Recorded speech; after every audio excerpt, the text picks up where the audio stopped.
Hey guys, ma'am, kamain to birige. Ado ma'am, ngasi ki video zidi ko. Aina Flipkart ki map taret ki page ke makak pane badu dusum ye minaze ba ko. Aina kai je map taret ne ba ko ki wa study room da nap da ba na kak pane ba ko. Adu do kai kai ne dusum hapetang ye minaze. Ado ahan ba da isde na koi ki science ki periodic table do. Adu gi du ne. Adu engon da khara pa ba gi aina changak ba ko. Adu gi si ma kak pane adu si dum aina khalu ba size te gi yamna pak lai ram me ba ko.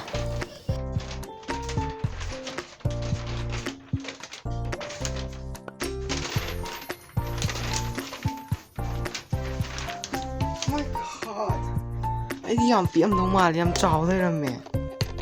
I am park there, man. I have a something chow, the top of my name.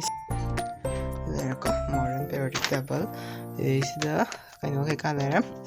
metal, the color. My formula go in here.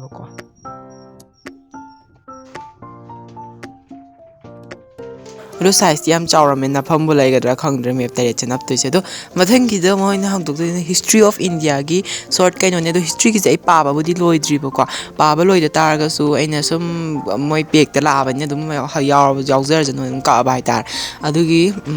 history gi ne do habetang sina revision purpose adi my topic to yeng ba kan ningjang na ba na ina sisma ka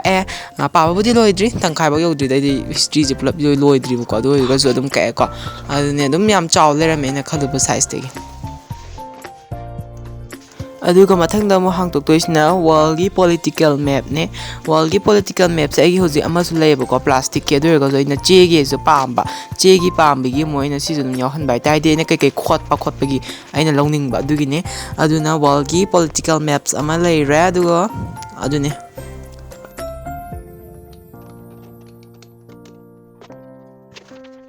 aduga mathangdana mo Indian constitution gi mo hangdok minase Indian constitution je amta bak padre nya politics amta padre du ga junum kai ai pek ta lak pina ko du ne dum ai dum na adum thamsin be ai dina ko duna si ju yaw Indian constitution gi magi kai ni important points kuma important kaino do aduga ma ma ira aduga mathangdana kaino mathangda kaino thangdana India gi physical map ne India gi physical map se engon yam thina darka tare ko haidi India gi physical map darka tare di geography gumba da yam thina yawe ba ko haidi c gi degrees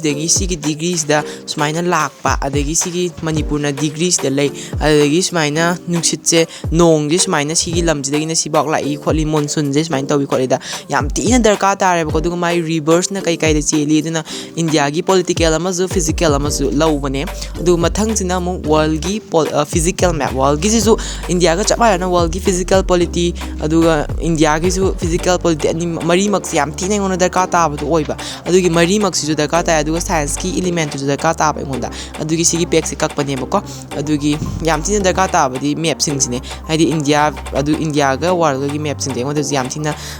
darka ta ba du oiba ko adugi kak pane mathangisna India gi political map ne adune aduga sizu hang to je kamai to gi yengas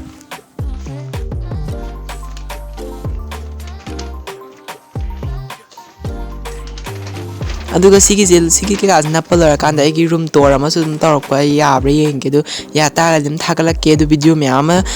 thagat to gi ready da lera bane je hujik se teachers te gi speech ke copy bagi me am su da tam bagi khot bagi tawri bu ko duna blog me ama lai re duna ai channel se subscribe to biramo aduga like nam biramo